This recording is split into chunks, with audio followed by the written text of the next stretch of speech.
Lakshmi Hebbalkar madam ಅವರು ಬಂದ ತಕ್ಷಣ ನನಗೆ ಜ್ಞಾಪನ ಬಂತು.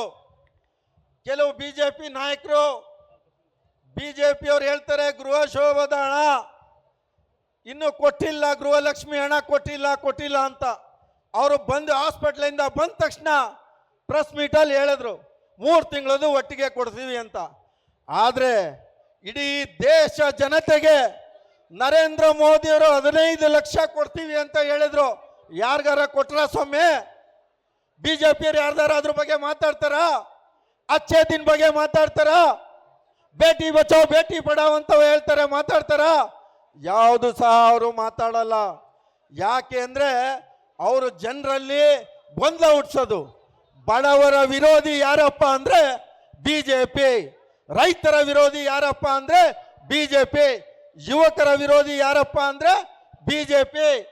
ತಮ್ಗೆಲ್ಲರಿಗೂ ಗೊತ್ತಿದೆ. ಮಹಿಳೆ ವಿರೋಧಿ ಯಾರಪ್ಪ ಅಂದ್ರೂ ಬಿಜೆಪಿ.